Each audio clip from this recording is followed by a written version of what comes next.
परमेश्वर के महान दया से, परमेश्वर के महान अनुग्रह से एक बार फिर से हम आपके सामने उपस्थित हुए हैं। दोस्तों, आज हम अन्य भाषा के बारे में बात करेंगे। अन्य भाषा क्या है? आज कई जगह अन्य भाषा के बारे में गलत टीचिंग, गलत शिक्षा चल रहा है। दोस्तों, आज हम इसी के बारे में हम सीखेंगे।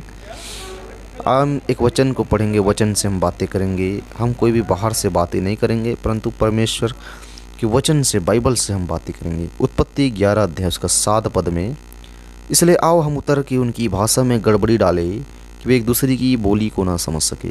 दोस्तों, यह उस समय की बात है जब निम्रोद राजा के समय में, निम्रोद जब सारी पृथ्वी पर एक ही भाषा और एक ही बोली थी, उस समय लोग पूर्व देश से चलते चलते सिनार देश के मैदान में आए और उसमें बस गए। तब वे आपस में कहने लगे, आओ हम ईंटें बना के भली भांति आग में पकाएं।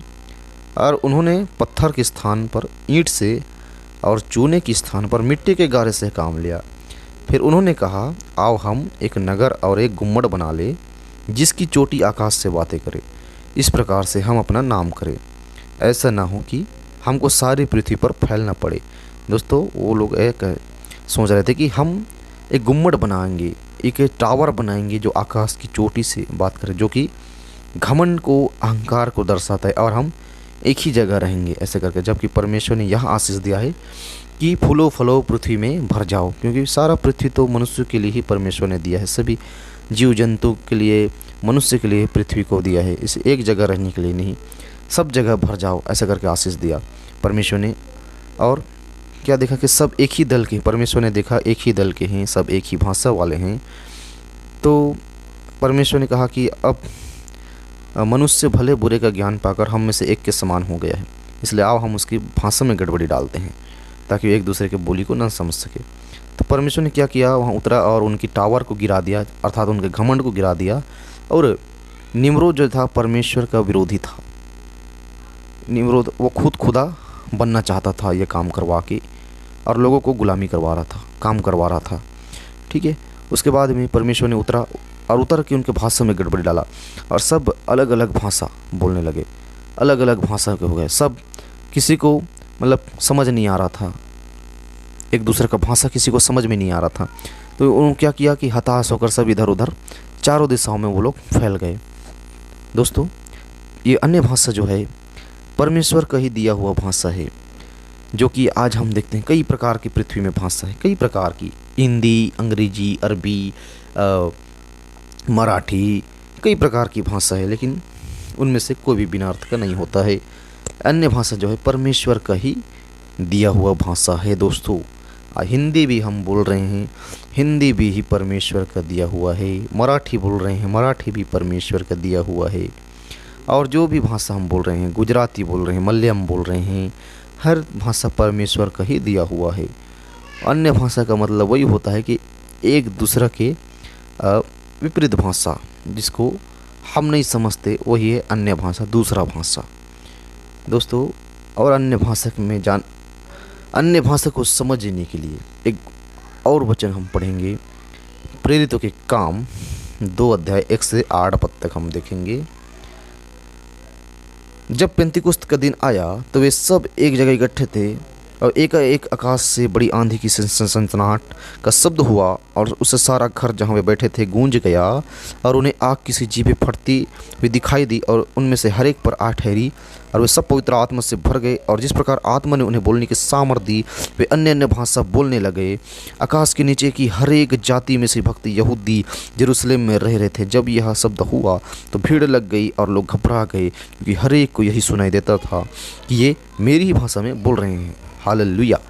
यहाँ देखते हैं दोस्तों, जब प्रभु यीशु मसीह के स्वर्गारोहण के बाद, कई सालों के बाद, जब पेंतिकुस्त का पर्व आया, तो पेंतिकुस्त का पर्व में कई भक्त लोग यरूशलेम में इकट्ठे होकर प्रार्थना कर रहे थे, और उस पर्व में शामिल होने के लिए कई देश से, अलग अलग भाषा बोलने वाले वहाँ शामिल होने के लिए उस पर्व में आए थे। जब वो लोग प्रार्थना कर रहे थे तो क्या हुआ कि आकाश से एक बड़ी आंधी की सी, सनसनाहट की सी शब्द हुआ, और उन हर एक पर वो आ ठहरा, अर्थात वो पवित्र आत्मा, और उन्हें आग की सी जीभी फटती दिखाई दी, और हर कोई पवित्र आत्मा जिस प्रकार आत्मा ने उन्हें बोलने की सामर्थ्य दी, वे अन्य अन्य भाषा बोलने लगे। यहाँ देखा है दोस्तों, क्या लिखा है? आत्मा ने बोलने की सामर्थ्य दी। आत्मा की सामर्थ्य से वो लोग अन्य अन्य भाषा बोल रहे हैं, ना कि अपनी इच्छा से जो भी मुंह में आ गया अबलबा शबलबा जो भी मुंह में ऐसा नहीं। ये आत्मा की सामर्थ्य से अन्य अन्य भाषा बोलने लगे। और क्या हुआ कि वहाँ जितने लोग अलग अलग देश से अलग अलग भाषा बोलने वाले जो आए थे, कोई यहूदी, कोई अरबी, कोई अलग अलग देश से आए थे, उस हर एक को अपनी अपनी जन्मभूमि का भाषा सुनाई देता था, अपनी अपनी भाषा का। अलग लोग चकित हो जाए कि अरे ये कैसा हुआ, ये लोग क्या सब गलीली नहीं है? तो हर एक को कैसे अपने अपने जन्मभूमि की भाषा सुनाई देता है? ऐसे करके वो लोग चकित हो गए थे। तो उनको हर एक को अपने भाषा सुनाई दे रहा था दोस्तों।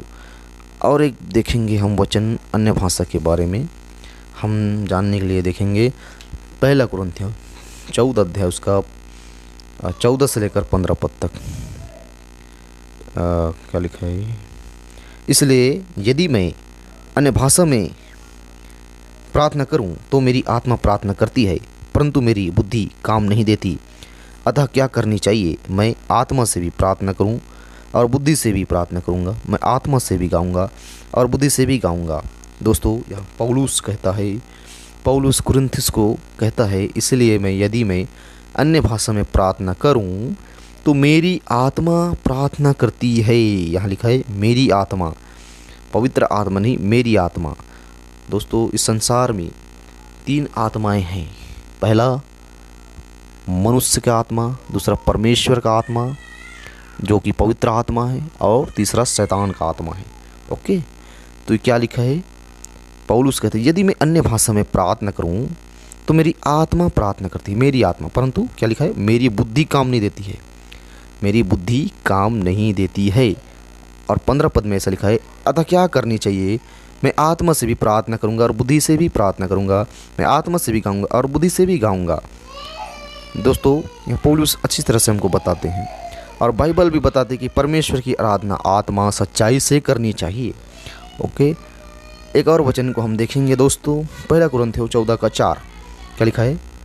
जो अन्य भाषा में बातें करता है वह अपनी ही उन्नति करता है, परंतु जो भविष्यवाणी करता है वह कलीसिया की उन्नति करता है। ऐसा लिखा है, जो अन्य भाषा में प्रार्थना करता है वो अपनी ही उन्नति करता है, अपनी ही उन्नति करता है। और बाइबल बताते हैं हर एक अपनी ही नहीं वरन दूसरे के हित के लिए भी सोचे। अगर मैं अन्य भाषा के खिलाफ नहीं हूँ, अन्य भाषा भी पवित्र आत्मा का एक वरदान है, लेकिन अन्य भाषा क्या है इसके बारे में भी हमको समझना आवश्यक है कि हम किसकी आत्मा की सामर्थ्य से बोल रहे हैं। दोस्तों, अन्य भाषा में जो बातें करता है वो अपनी ही उन्नति करता है, लेकिन भविष्यवाणी जो करने वाला है वो कलीसिया की उन्नति करता है। अगर कलीसिया में कोई अन्य भाषा बोलने वाला है, अगर कोई अन्य भाषा में प्रार्थना करने वाला किसी को परमेश्वर की ओर से वो वरदान मिला है, तो अगर उसमें उसका अनुवाद करने वाला नहीं है तो वो चुप रहे। और अगर अन्य भाषा बोलने वाला उसका अनुवाद नहीं कर सकता है तो भविष्यवाणी करने वाला उससे बेहतर है, ऐसा करके बाइबल बताती है। और अगर अन्य भाषा का वरदान मिला है तो परमेश्वर से प्रार्थना करे कि उसका अनुवाद भी करने के लिए उसको बुद्धि दे।